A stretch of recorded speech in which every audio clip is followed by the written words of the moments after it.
era pena de muerte. Y ahora dice, ya les pusimos 140, pero no explican qué implica lo para llegar a los 140, ¿no? O sea, juegan con el desconocimiento de la gente, ¿no? Y que ya cumplimos, que porque ya no hay cuotas en las escuelas, ¿no? Y que los animales, o sea, y eso cómo se va a reflejar en el electorado. O sea, tenemos que buscar en el tema cómo lo vinculamos a nuestra materia, ¿no? ¿Cómo impacta eso en la sociedad? ¿Sí impacta o no impacta? Sí impacta. ¿No? ¿Y qué tanto impacta, no? Y el uso de los medios, ¿no? Por ejemplo, con la compañera de medios, cuando veamos que nos explique un poco en su visión cómo cambió, donde se les daba primero dinero a los partidos políticos y ellos salían corriendo a comprar tiempo a Televisa, ¿no? Y ahora es lo mismo, pero dándoles la vuelta. Nosotros le decimos a Televisa cuál es un órgano. ¿Y funciona eso o no funciona? ¿Cómo ha funcionado? O las prerrogativas políticas de las que hablábamos hace rato. Cuando se pusieron las prerrogativas políticas aquí, que dijeron, lo vamos a ver, que eso surge en Alemania, etcétera, etcétera, dijeron, es para que no llegue dinero sucio a las campañas. Y la gran pregunta es, ¿ha llegado o no ha llegado? Sí. Entonces, eso es lo que yo quiero con ustedes, que lo veamos así y que lo vinculemos con la realidad social que estamos viviendo, que no sea así de gabinete. Un partido político se funda cuando 3 personas se juntan y entonces ven los requisitos de ley, cuáles son los requisitos que los pongamos, sino que los veamos cómo son, ¿no?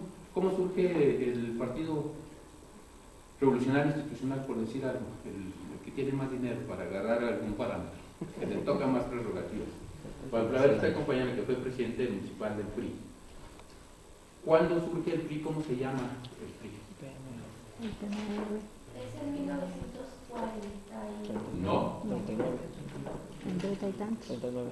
¿Eh? 39. ¿Y en qué contexto nace? Terminando la Revolución Mexicana. ¿En qué contexto histórico nace para explicar? Cuando termina la Revolución Mexicana y empieza con la campaña de Lázaro Cárdenas.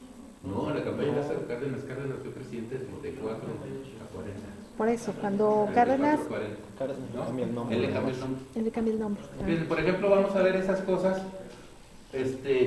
para que nos recordemos, porque seguramente alguna vez lo leímos, ¿no? Y no es en demérito de nadie aprender las cosas de memoria, pero si los vemos se funda en 1929, pero vemos el contexto histórico, ya procesamos mejor la información.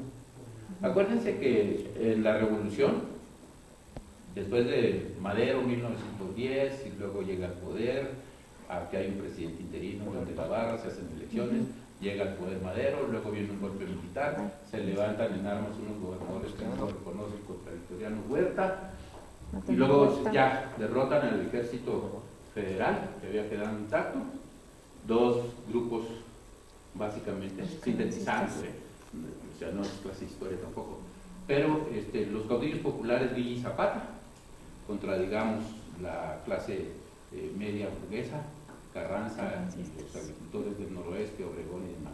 Y luego se enfrentan esos 2 grupos, los convencionistas contra los constitucionalistas. Finalmente triunfa Carranza, se hace la Constitución y él es el primer presidente.